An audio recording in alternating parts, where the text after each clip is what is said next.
Hello guys, it is currently 5 p.m. and I just finished work. It's the second day in a row where I finished work early this week. This week has been great. Yesterday I finished at 4:30, can you imagine? And today is Thursday, I finished at 5 o'clock. Tomorrow I only have a morning clinic. I'm working the vaccination clinic in the afternoon and I'll finish at around 6, which is not too bad. But in this vlog I'll be talking about some experiences where the patient has been a bit iffy, when it comes to speaking to a PA or a physician associate. So I guess the title of this vlog is When the Patient Doesn't Want the PA. So hello guys, I'm going to prop you guys here just to tell you guys about work today. So I'm finally home. It's around 6 p.m. and work today was good. Like I said, the last 2 days have been good because the presenting complaints haven't been too complicated. I feel like as the months are passing, I'm getting more and more confident with knowing the particular scenarios where I'm going to be like, look, I can handle this, I can do this on my own.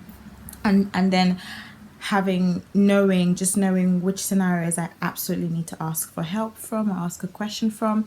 So if you guys remember in my 3-month update video, I said that at the beginning I was talking through every single patient with a supervisor or either my personal supervisor or the educational supervisor for that session. But as the days are passing and the months are passing, I'm gaining more and more confidence, knowing which things I can handle on my own, actually asking people, obviously making sure that I'm still safe. But you can't keep asking things all the time because you learn things as things go.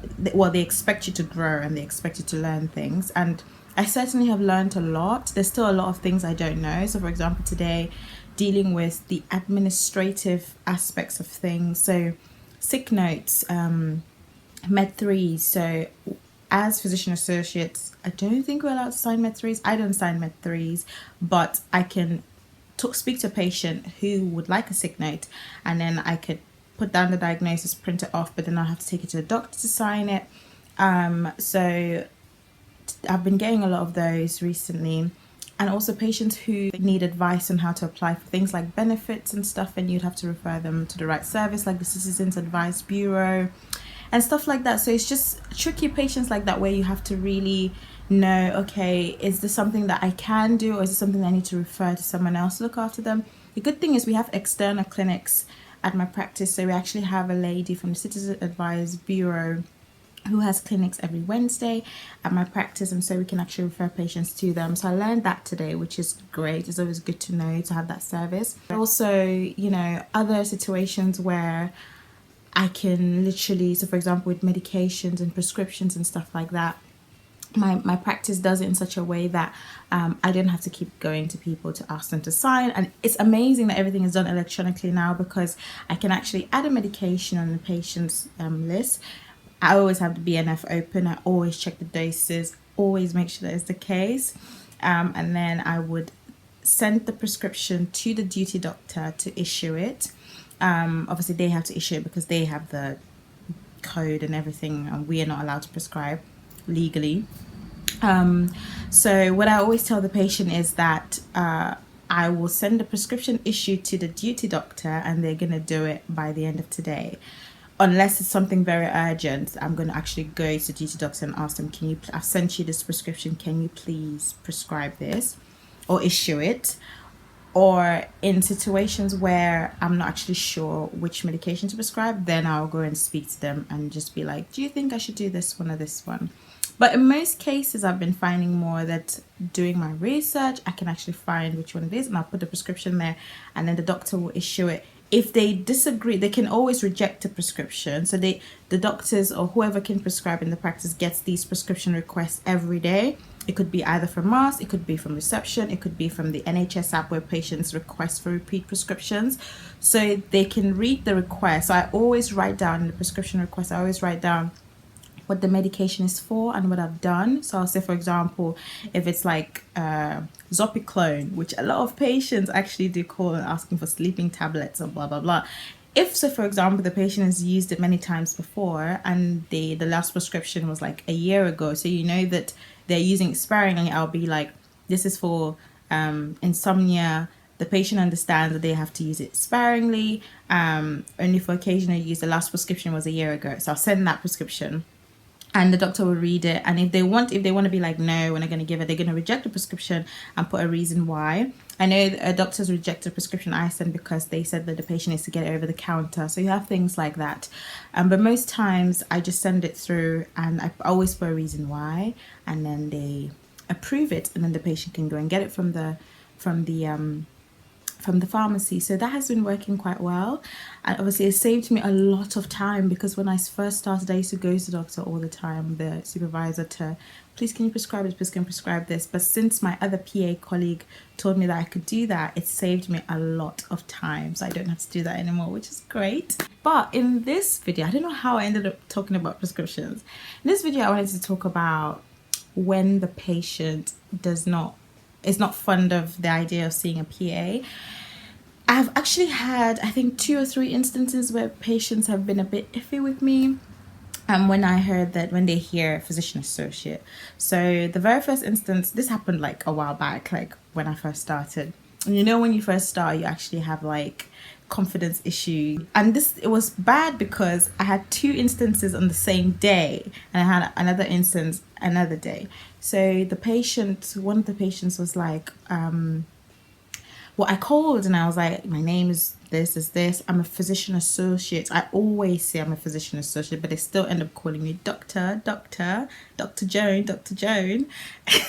This patient was like, sorry, who did you say you are? I was like, I'm a physician associate. I work with the medical team. So I always add that I work with the medical team, because if they don't know who you are, they're always like, so I say I'm a physician associate. I work with the medical team, and I was asked to call you today. I can help with whatever.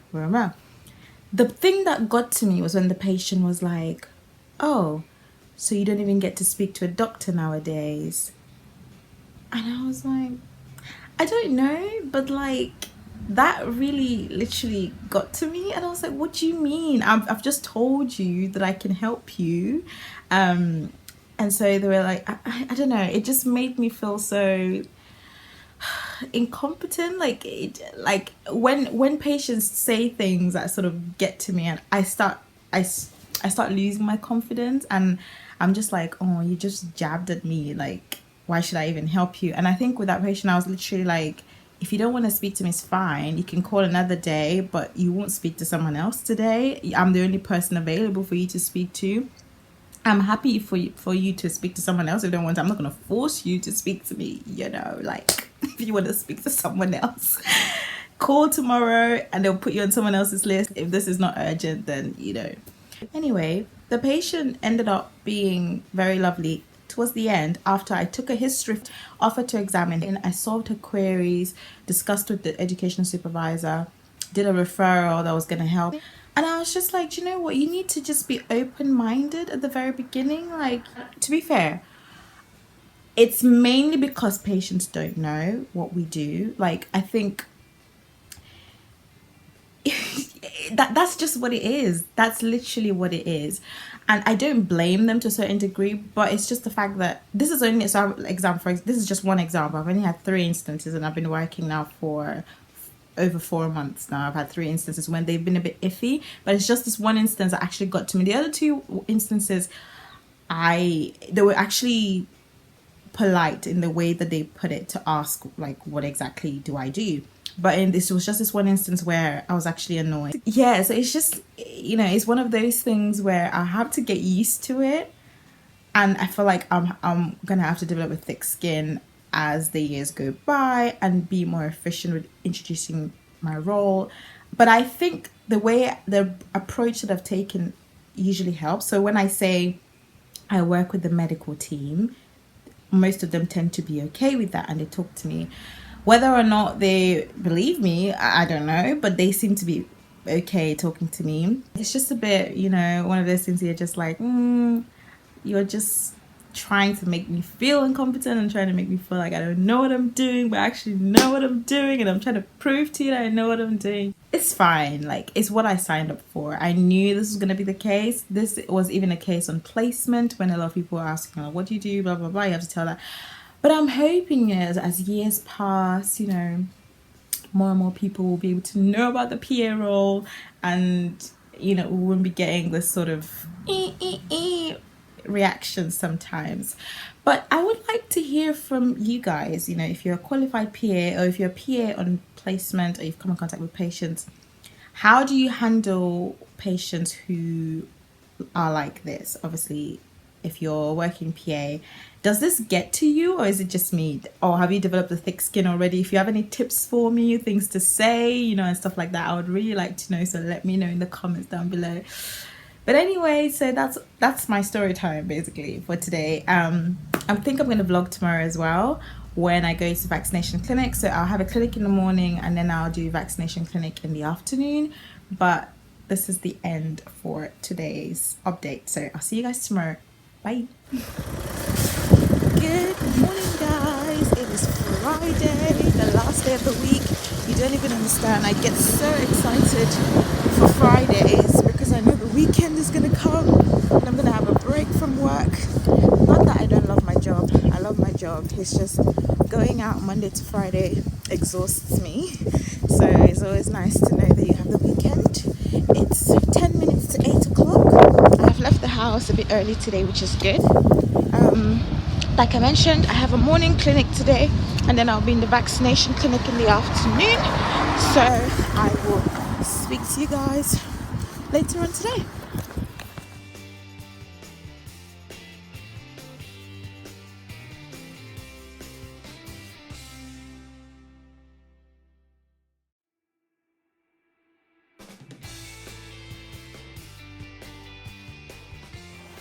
So hello guys, I don't know why I'm wearing my mask because we have to wear a mask at work, so I was wearing that.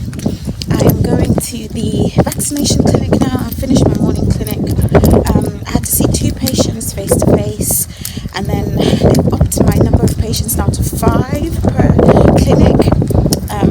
So yeah, as you can see from the previous clip, we had some food. I'm so stuffed. The food is so good. So now I'm just gonna do my clinic from 2 till 6 p.m. I think. I'm running a bit late.